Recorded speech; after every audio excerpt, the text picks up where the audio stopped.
berabe. Kalau punya anak, istri, urusan ribet, ya. Ibadah nggak full sama Allah. Kata yang pertama, saya nggak mau nikah seumur hidup.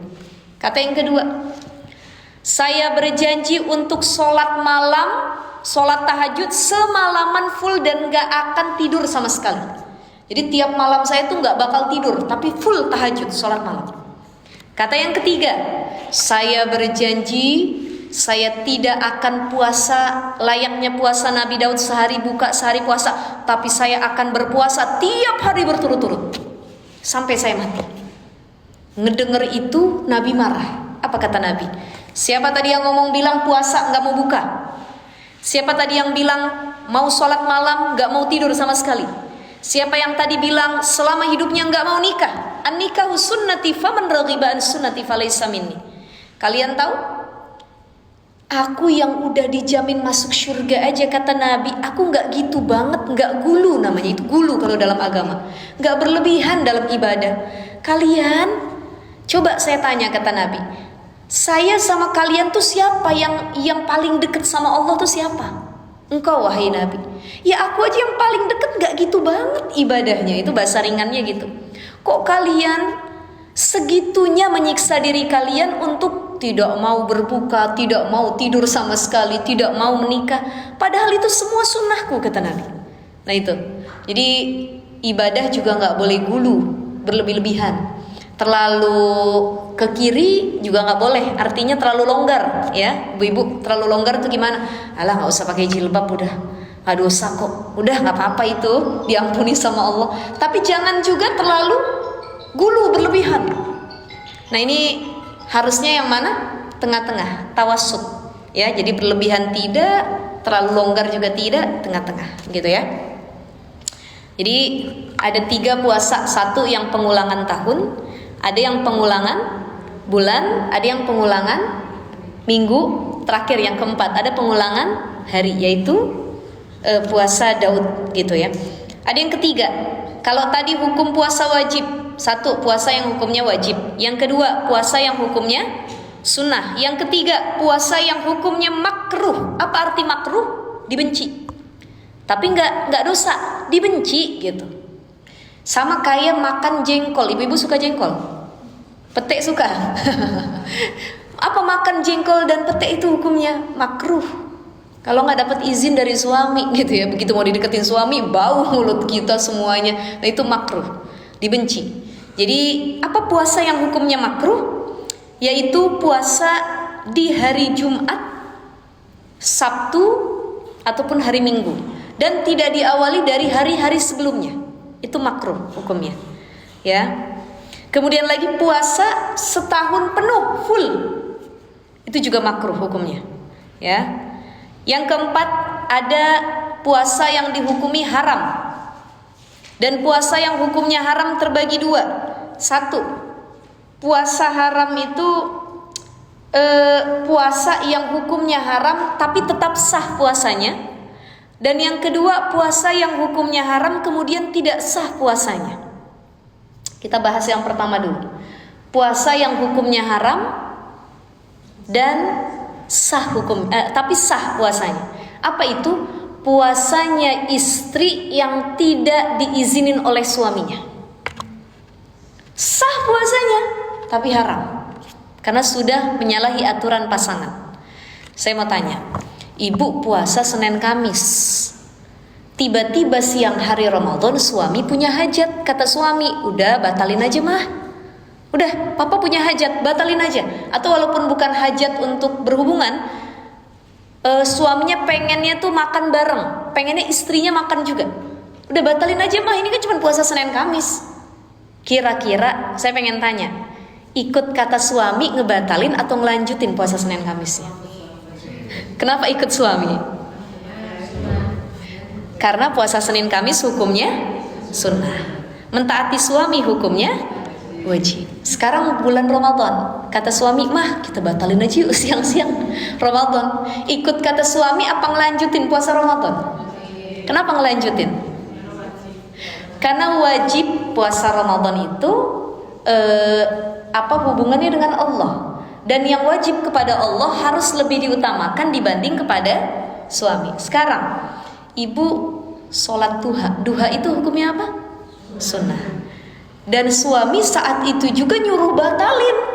Mah, batalin ayo sekarang mah. Papa lapar pengen makan nasi goreng. Misalkan contoh ya. Atau ada yang urgent dan suami minta dibatalin saat itu juga. Maka dibatalin atau tidak? Sholat duhanya dibatalin atau tidak? Batalin. Kenapa dibatalin? Karena perintah suami wajib puasa sholat duha hukumnya sunnah. Tapi kalau ibu lagi sholat maghrib suruh batalin sama suami, dibatalin nggak? Enggak. Kenapa? Karena maghrib itu sholat wajib. Jadi itu begitu. Kalau perkara yang sunnah dan dia nggak diizinin sama suaminya, maka hukumnya haram walaupun puasanya tetap sah kalau dilanjut. Cuman haram. Dia dapat dosa karena nggak taat sama suami. Jadi ibu-ibu kalau mau puasa Senin Kamis atau Ayyamul Bid izin dulu malamnya. Pah, mama besok pengen puasa Senin Kamis, boleh nggak? Kalau kata suami, jangan deh ma, papa kan nggak puasa, besok aja kita bareng-bareng. Ya udah dengerin kata suami, itu sunnah. Tapi kalau yang wajib tidak diizinkan pun sama suami, hak Allah harus lebih diutamakan karena hukumnya wajib. Gitu ya. Jadi satu, ada puasa yang haram tapi tetap sah, yaitu puasanya istri yang gak diizinin sama suami. Yang kedua, ada puasa yang haram dan puasanya gak sah. Apa itu? Mohon izin sebentar ya ibu-ibu ya. Assalamualaikum. Ya. Ya. Oh iya dong.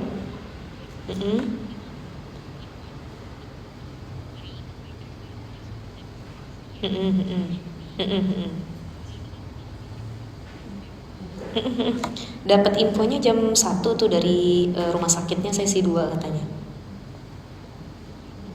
Iya.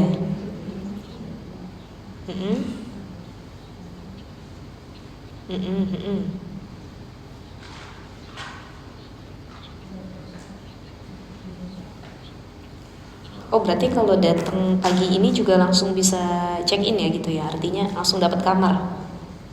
Oh oke. Oh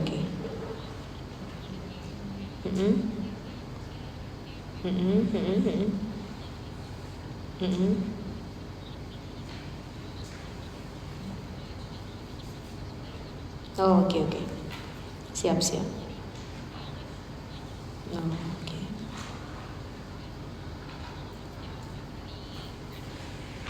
Oke siap. Oke. Makasih ya sus ya infonya ya. Nanti saya infokan ke ibu saya mungkin biar lebih awal datangnya gitu. Ya. Jam 11-an lah insya Allah, mudah-mudahan. Makasih ya sus ya, makasih. Assalamualaikum. Nih dari rumah sakit ibu saya ibu mertua mau operasi, mohon doanya ibu-ibu insya Allah besok operasi pengangkatan rahim. Jadi rahimnya itu apa ya bahasanya ya? Kalau bahasa kita tuh turun berok ya. Cuman ini bukan turun berok. Kalau turun berok kan cuma turun, tapi ini tuh keluar. Jadi ini keluar. Itu ada bahasa medisnya apa saya nggak tahu ya, lupa. Jadi harus diangkat rahimnya. Karena dulu mungkin ada riwayat melahirkan itu terlalu besar dan lahirannya, kalau sekarang kan melahirkan terlalu besar itu ada via sesar ya. Jadi kalau nggak bisa lewat jalur ini maka bisa via sesar gitu. Tapi kalau dulu kan orang dulu nggak, ya anaknya lahir besar gitu. Kemudian juga ternyata kan waktu itu saya ngobrol sama dokternya, ini mungkin jadi pelajaran buat kita juga para perempuan ya ibu-ibu ya. Apa tuh namanya, prolap uteri, benar, prolap uteri. Nah itu karena riwayat dulu sering ngangkat berat. Jadi perempuan itu jangan sepele. Dari muda dia ngangkat berat, udah tua. Dan itu waktu kemarin saya bawa, karena di beberapa rumah sakit nggak ada, cuman ada di Fatmawati dokternya yang bisa nanganin itu ngantri rata-rata sama case-nya semua, kasusnya. Dan itu yang kena orang-orang tua, Bu. Itu rata-rata orang 50 ke atas. Karena di masa mudanya itu sering ngangkat yang berat-berat dan sering jongkok. Nah ini kita perempuan banyak tantangannya sebenarnya ya, ngangkat yang berat-berat, akhirnya turun makin turun seperti itu. Dan itu harus diangkat akhirnya rahimnya. Ya udahlah, karena udah menopause juga kan, nggak mau punya anak lagi gitu ya, seperti itu ya. Mohon doanya mudah-mudahan dilancarkan ya ibu-ibu ya. Baik, kita lanjutkan tadi sampai mana? puasa haram ya dan tidak sah gitu. Ada 5 puasa yang haram ya. Ada 5 puasa yang haram dan tidak sah puasa tersebut. Yang pertama, shaumu yaumil idul fitri, puasa pada hari raya Idul Fitri. Saking rajinnya ibu, bu ayo makan lontong, enggak saya mah tetap puasa hari ini. Nah itu nggak boleh, haram dan nggak sah. Mau dipaksain juga nggak sah puasa hari raya Idul Fitri. Makanya sunnahnya sebelum sholat id itu makan dulu. Kalau ibu-ibu udah masak lontong atau beli, itu kan dijajarin di meja makan. Biasanya orang tua kita dulu, ayo sebelum berangkat ke masjid makan dulu. Kenapa? Karena hari itu adalah Yaumul Fitri, waktunya berbuka. Udah yang ada makan semua. Kemarin 30 hari udah ditahan, nggak boleh makan apapun, buka hari ini. Gitu. Jadi yang pertama hari raya Idul Fitri. Yang kedua, shaumu yaumil Idul Adha, puasa pada hari raya Idul Adha pada tanggal 10 bulan Zulhijjah. Itu juga nggak boleh, haram dan tidak sah. Yang ketiga, yaumut tasyrik, pada hari tasyrik, hari raya kurban. 11, 12, 13 bulan Zulhijjah. Kan kurban itu dikasih waktu 4 hari. 10, 11, 12, 13. Nah 4 hari ini full gak boleh puasa sama sekali.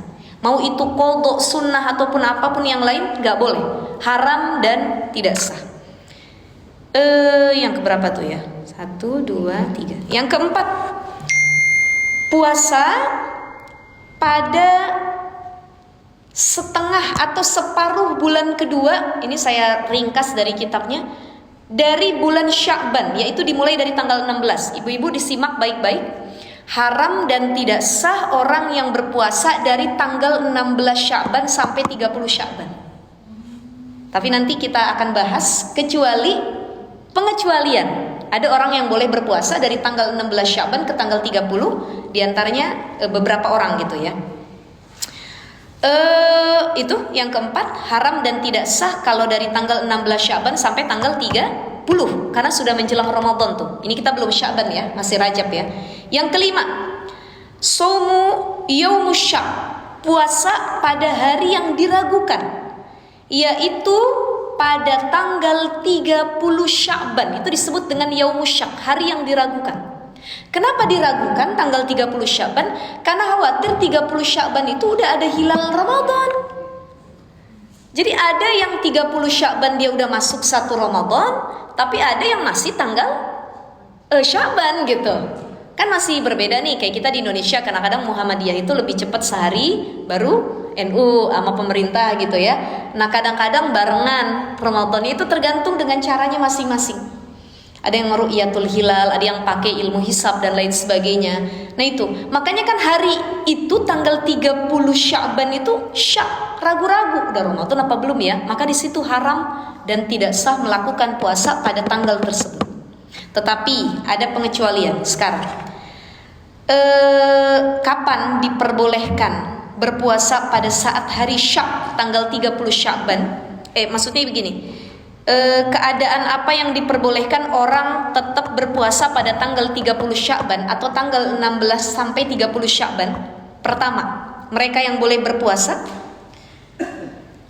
mereka yang tetap boleh puasa dari tanggal 16 sampai tanggal 30 hari syak adalah orang yang hendak melaksanakan puasa qadha, puasa wajib. Jadi kalau ibu-ibu baru keinget atau kemarin-kemarin sakit baru sehat dari tanggal 16 sampai 30 dan itu baru ada kemampuan untuk bayar hutang puasa, ya Allah ini tanggal 16 Sya'ban ya, atau tanggal 20 Sya'ban, 10 hari lagi Ramadan. Tapi qadha kita masih ada nih, hutang puasa kita. Ya Allah tahun lalu saya haid, hutang 7, saya mau bayar deh sebelum masuk Ramadan. Dan itu hukumnya malah wajib, karena puasa qadha. Jadi boleh mengqadha pada tanggal 16 sampai tanggal 30 hari syak ya. Baik itu puasa qadha, apa saja puasa wajib qadha, kafarat, ataupun puasa nazar. Nah itu boleh pada tanggal 16 sampai 30 Sya'ban. Yang kedua, jadi kalau dia punya kebiasaan puasa sebelumnya, difahamin baik-baik ibu-ibu, diperhatikan. Kalau dia punya kebiasaan, dia nih ahli saum, jadi nggak ujuk-ujuk tanggal 16, yang nggak boleh tuh gini ibu-ibu, dia tuh nggak pernah puasa, bukan juga buat qadha niatnya, Tapi pas masuk 16 Sya'ban, karena dia habis ngelihat iklan sirop ya di TV atau iklan Ramadan tiba, oh, tiba-tiba hatinya tergerak. Masya Allah, udah mau Ramadan, saya mau latihan puasa deh biar nanti Ramadan gak kaget. Dan itu sudah tanggal 16. Padahal sebelumnya puasa juga gak pernah, Senin Kamis gak pernah, qadha gak pernah, tiba-tiba mau puasa tanggal itu gak boleh, haram dan tidak sah. Tetapi poin kedua, kalau dia adalah orang yang ahli shaum, punya kebiasaan puasa sebelumnya, baik itu dia dawamin ayamul bid, dia ngedawamin puasa Senin Kamis atau puasa Daud, dan dia ngelakuin pada tanggal 16 sampai tanggal 30, itu diperbolehkan. Sebab dia punya kebiasaan sebelumnya dan dia sudah memulai puasa dari tanggal sebelum 16 Sya'ban. Gitu. Ya, Ibu ya. Nah, ini poin yang ketiga. Kalau dia nggak punya kebiasaan puasa, dia bukan ahli shaum, tapi dia sudah mulai puasa dari tanggal sebelum 16 Sya'ban. Misalkan 1 Sya'ban atau 10 Sya'ban atau 15 Sya'ban dia udah puasa. Kemudian diteruskan sampai ke tanggal 30, itu diperbolehkan karena dia memulainya bukan startnya dari tanggal 16, tapi dari sebelum tanggal 16. Paham ya Ibu-ibu ya? Ya. Jadi kalau ujuk-ujuk saya mau puasa tiba-tiba tanggal 16, nah itu haram dan tidak sah. Tapi kalau keadaannya 3 tadi, karena puasa qadha, nazar ataupun kafarat. Yang kedua karena dia ahli shaum sebelumnya dan punya kebiasaan, kebetulan ayamul bidnya tanggal segitu bertepatan atau Senin Kamisnya tanggal segitu, itu boleh. Dan yang ketiga dia menyambung dari awal Sya'ban kemudian diteruskan ke pertengahan Sya'ban, itu diperbolehkan. Ya. Ada pertanyaan sampai sini Ibu-ibu? Kemudian syarat sah berpuasa siapa saja? 1, Islam. Jadi kalau ada non muslim dia pengen ikut puasa boleh, tapi sekedar nahan lapar dan haus, gak dapat pahala. Yang kedua berakal, orang gila gak wajib puasa. Jangan dipaksa Bu, ada orang gila kita suruh puasa, jangan makan ya, ini Ramadan. Ya dia gak tahu itu puasa, maka itu gak wajib. Dan bukan cuman hilang akal, itu bukan cuman karena gila, bisa jadi karena pingsan. Jadi orang yang pingsan juga nggak wajib, nggak sah puasanya, ya. Mabuk juga sama. Kemudian apa? Wanita yang bersih dari haid dan nifas itu wajib berpuasa. Kalau ada orang lagi haid dia maksain puasa, nggak sah puasanya, ya. Dan mengetahui bahwa hari tersebut sah melaksanakan puasa, itu syarat sah puasa ya. Dan syarat wajib puasa yang pertama al-Islam, agamanya Islam. Yang kedua mukallaf, udah dewasa. Anak kecil hukumnya nggak wajib, tapi harus jadi tarbiyah, pendidikan. Makanya ibu-ibu kalau pengen anaknya rajin puasa, udah gede dari kecil dibiasain. Kenapa ada orang tua yang dia geram nyuruh anaknya puasa ketika besar? Karena nggak dari kecil pembiasaannya, gitu ya. Jadi anak kecil nggak puasa, dia nggak dosa. Nanti kalau anak ibu-ibu TK misalkan atau masih SD, aduh nggak kuat Umi, nggak kuat Uma mau buka sampai jam 12 aja ya nggak apa-apa, yang penting dia sudah belajar pembiasaan itu gitu. Jadi jangan pokoknya sampai maghrib, kalau nggak sampai maghrib mama pukul, mama kunci nanti. Nah itu nggak boleh ya, itu memaksa dan mereka belum ada kewajiban, cukup sesuai kemampuan mereka. Kemudian sehat, ya, sehat afiat, tidak sakit. Orang sakit boleh tidak berpuasa. Dan yang kelima mukim, jadi orang yang sedang dalam perjalanan safar itu boleh untuk tidak berpuasa. Nanti ibu-ibu mudik, ada yang ke Jawa, ada yang ke Bandung, ada yang keluar kota, lain-lain. Kalau di perjalanan mudik macet, jauh, terlalu panas dan ibu nggak mau puasa, boleh, ya. Karena apa? Karena posisinya dia musafir. Dengan catatan musafir itu boleh nggak berpuasa dan mengqadha di lain waktu. Yang penting perjalanannya bukan untuk maksiat. Kan mudik itu nengok orang tua, mau silaturahim keluarga, ada yang karena pekerjaan nyari nafkah, dan boleh dia nggak berpuasa. Tapi kalau dia nggak puasanya gara-gara mau maksiat. Sambil contoh, dia mau zina. Perempuan yang dizinahinnya misalkan di Jawa Timur, dia berangkat naik mobil dari sini nih, dari Depok ke Jawa Timur. Wah, di tengah perjalanan, aduh, ya Allah, saya nggak kuat berpuasa ya Allah, saya berbuka ya. Padahal tujuannya buat zina, buat keburukan, maksiat. maka itu tidak diperbolehkan, gitu ya. Jalannya aja udah haram gitu, apalagi membatalkan puasanya. Oke. Sebelum saya tutup, kita masuk ke rukun puasa. Salah satu rukun puasa yang pertama adalah niat. An-niyatu, niat. Qasdu syai'i muqtarinan bi fi'lihi. Dan silahkan dibedakan ibu-ibu, beda niat puasa fardu dengan puasa sunnah. Sekali lagi kita sama-sama mengingatkan, nanti kalau masuk Ramadan, apabila ibu-ibu niatnya setelah waktu subuh atau ketika imsak sudah berakhir atau sudah azan subuh, maka nggak sah puasa Ramadannya, harus diqadha. Beda dengan puasa sunnah. Puasa sunnah itu boleh niatnya pagi hari walaupun udah kelewat subuhnya. Ibu-ibu bangun kesiangan, ya Allah lupa sahur tadi, belum sarapan, belum makan juga, udah deh saya puasa aja mumpung hari Senin atau Kamis, itu boleh.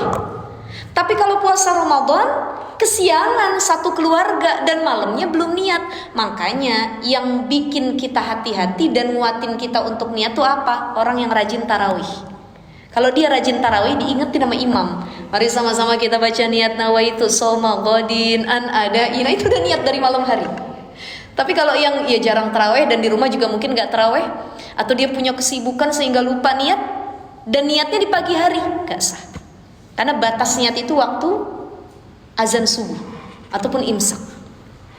Dan awal niat boleh dikemukakan adalah ketika azan maghrib. Maka saya ngasih pesan buat ibu-ibu, misalkan nanti ibu-ibu buka puasa, bismillahirrahmanirrahim, Allahumma laka sumtu wa bika amantu ala rizkika aftartu birahmatika ya arhamar rahimin. Atau ada yang pakai doa dhahabal dhama'u wa batalatil uruq wa sabatal ajru insyaallah, minum bismillahirrahmanirrahim.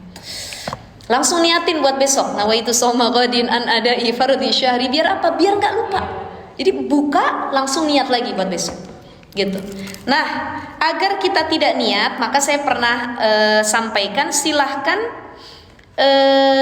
kata Imam Qalyubi bisa berniat dengan dua cara, yaitu berniat ala Imam Malik, saya niat puasa 30 hari full. Seandai kata kita lupa niat ala Imam Syafi'i, Imam Syafi'i itu wajib tiap hari niatnya.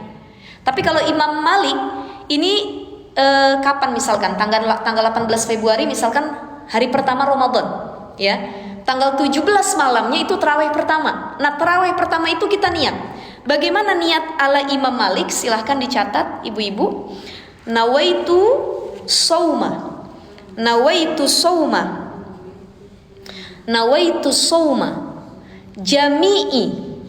Nawaitu sauma jami'i syahri Ramadan. Syahri Ramadan, nawaitu shauma jami'i syahri Ramadan. Hadhihi sanati nawaitu shauma jami'i syahri Ramadan.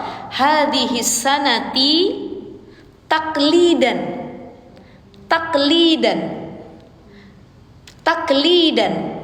lil imami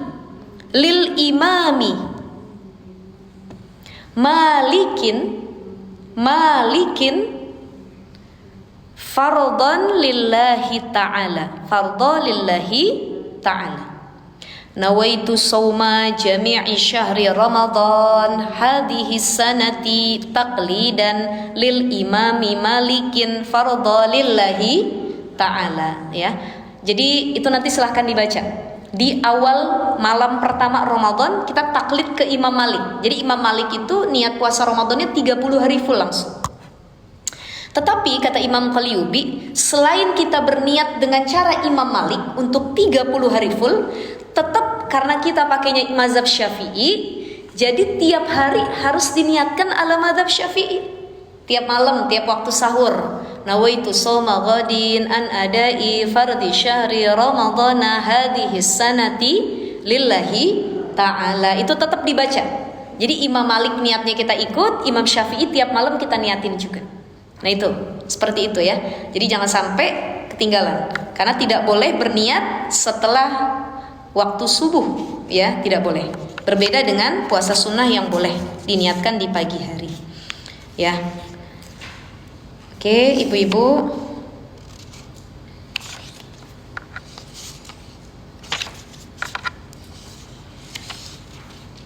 Ada pertanyaan sampai sini? Ustazah. Ya, Mbak Dian. Lalu saya full 30 hari. Sama kayak saya tuh. Nah itu boleh dicicil gitu. Boleh. Jadi puasa qadha Ramadan itu nggak harus 30 hari berturut-turut, nggak harus. Kita yang haid, misalkan haid Ramadan kemarin haid 10 hari, nggak harus 10 hari berturut-turut. Ada memang ulama yang mengatakan puasa qadha itu harus berurutan. Jadi 10 hari dibayar 10 hari berturut-turut. Tapi ada pendapat yang kedua mengatakan boleh, tidak harus berurutan. Jadi hari Minggu ini 2, minggu depan 1, pokoknya semampunya kita. Bahkan kalau kita pengen ringan membayar qadha Ramadan, silahkan bayarnya pada waktu Senin Kamis. Niatnya qadha tapi Senin Kamisnya dapat pahala. Gitu. Jadi itu lebih ringan. Misalkan 30 hari full, Mbak Dian ya. Saya kemarin gitu juga. Nah, ini tiap Senin Kamis, minggu ini 2, minggu depan 2, syukur-syukur ya bisa lebih banyak. Senin sampai Kamis full 4 hari misalkan. Boleh. Tapi kalau kita udah deh biar ringan Senin Kamis. Nah, itu lebih meringankan. Gitu ya caranya. Gak apa-apa, kalaupun ketemu Ramadan lagi tidak masalah. Berarti ya tinggal ditumpuk saja dengan Ramadan yang akan datang. Cuman lebih banyak gitu PR-nya gitu ya. Mungkin gak bisa bayar karena masih nyusuin. Ya kalau nyusuin dan kita takut kan gini. Kata para ulama diantaranya adalah Said Sabiq ya, mengatakan perempuan menyusui itu boleh kok. Perempuan hamil dan menyusui boleh untuk gak berpuasa. Dengan catatan apa? 1, dia sudah datang ke tabib ahlinya, dokter kandungan, obgyn, dok saya boleh nggak ya berpuasa? Atau dokter anak boleh nggak ya saya puasa? Kata dokter anak, jangan deh ibu, anaknya tuh lemah keadaannya. Kalau ibu puasa takutnya mengganggu ASI, kualitas dan lain sebagainya, bagusnya enggak. Nah maka kalau keadaannya seperti ini, ikutin sesuai dengan perintah para ahlinya. Dan datangnya ke ahlinya, jangan ibu nanya kandungan, datangnya ke dokter mata. Dokter mata, saya boleh nggak ya puasa Ramadan? Ya bukan saya bu yang tahu gitu. Nah ini harus ahlinya. Dan yang kedua adalah punya kebiasaan. Sudah ada pengalaman, oh waktu anak pertama saya nggak sanggup, berarti anak kedua nggak usah aja. Nah itu tergantung pengalaman, ya seperti itu.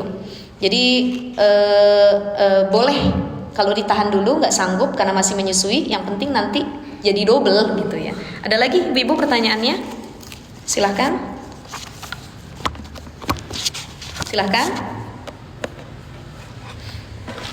Ada? Nah terakhir nanti di bulan Ramadan itu ada yang membatalkan puasa. Salah satu yang disebut dengan al-muftirat dan yang kedua al-muhbitat.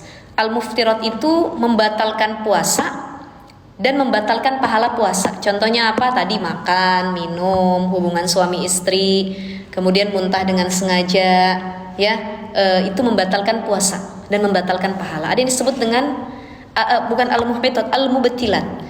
Al-mubtilat itu adalah perkara, di sini dijelaskan ya ibu-ibu ya. Oke, mohon maaf. Oke, al-muhbitat.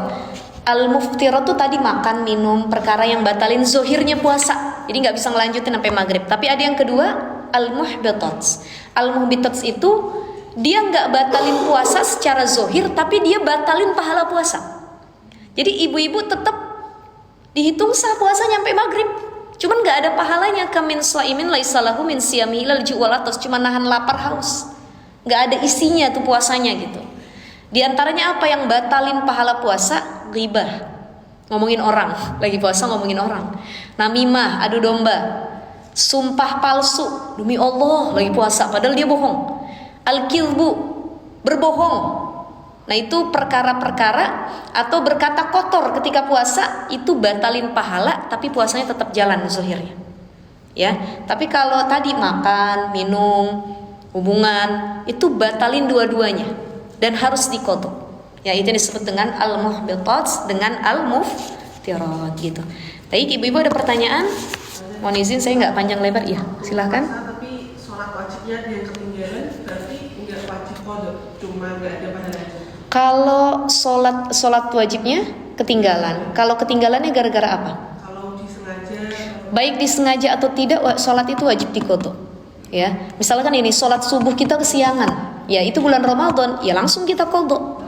Ya, bangun tidur itu langsung diqadha. Jadi niatnya bukan adaan lillahi ta'ala, tapi qadhaan lillahi ta'ala. Atau kita di perjalanan, teteh pulang kerja nih ya, harusnya sholat maghribnya bisa nih, tapi di jalan tuh stuck gitu, bener-bener macet parah. Baru nyampe rumah isya, ya Allah nggak keburu tadi sholat maghrib di jalanan, maka maghribnya diqadha di isya gitu. Jadi seperti itu ya Mbak ya. Tidak wajib bayar puasa. Enggak, kan puasanya tetap jalan. Ya, cuman kalau ada orang puasa iya tapi sholatnya enggak, itu kayak pakai baju nggak pakai celana. Ya, ada orang cuman sholat tapi puasa enggak, dia pakai celana nggak pakai baju. Jadi harus sinkron tuh, balance, puasa iya, sholat juga iya gitu. Ya, ada lagi, Bu-ibu? Sudah? Sudah ya? Ya, baik, sama-sama alhamdulillahirabbil alamin. Kita tutup, mari sama-sama kita angkat kedua tangan kita. Mudah-mudahan Allah perkenankan kita memasuki bulan suci Ramadan, disehatkan badan kita, dipanjangkan umur kita, diberikan ketenangan kita untuk beribadah di bulan suci Ramadan, dan mudah-mudahan ilmu yang kita belajari manfaat barokah bisa diamalkan sehingga Ramadan kita tahun ini bukan jadi Ramadan terakhir tapi jadi Ramadan terbaik kita. A'udzubillahi minasyaitonirrajim. Bismillahirrahmanirrahim. Alhamdulillahirabbil alamin, hamdan syakirin, hamdan na'imin, hamdan yuwafi ni'amahu wa yukafi'u mazidah. Ya Rabbana lakal hamdu kama yanbaghi li jalali wajhikal karim wa 'azimi sultanik. Allahumma shalli ala sayidina Muhammad wa ala alihi sayidina Muhammad. Rabbana zalamna anfusana wa illam taghfir lana wa tarhamna lanakunanna minal khasirin. Allahumma barik lana fi Rajab wa Sya'bana wa ballighna Ramadana wa hassil maqasidana. Ya Hayyu ya Qayyum bi rahmatika nastaghis, ya Mughisu aghisna faghfir lana dhunubana. Rabbana hab lana min azwajina wa zurriyyatina qurrata a'yun waj'alna lil muttaqina imama. Rabbana hab lana minas salihin. Allahumma inna nas'aluka husnal khatimah wa na'udzubika min su'il khatimah. Rabbana la tuzigh qulubana ba'da idh hadaitana wa hab lana min ladunka rahmah innaka antal wahhab. Rabbana atina fid dunya hasanah wa fil akhirati hasanah wa qina adzabannar. Walhamdulillahi rabbil alamin. Al-Fatihah. A'udzubillahi minasyaitonir rajim. Bismillahirrahmanirrahim. Alhamdulillahi rabbil alamin arrahmanir rahim maliki yaumiddin. Iyyaka na'budu wa iyyaka nasta'in. Ihdinas siratal mustaqim, siratal ladzina an'amta 'alaihim ghairil maghdubi 'alaihim waladdallin. Amin. Subhanakallahumma wa bihamdika nasyhadu an la ilaha illa anta nastaghfiruka wa natubu ilaik. Kurang lebihnya mohon maaf ibu-ibu, terima kasih. Nanti saling maaf-maafan, salam-salaman ya. Ketemu bulan Ramadan, nanti ada kajian subuh, tarawih lagi ketemu insyaallah. Billahi taufiq wal hidayah. Assalamualaikum warahmatullahi wabarakatuh.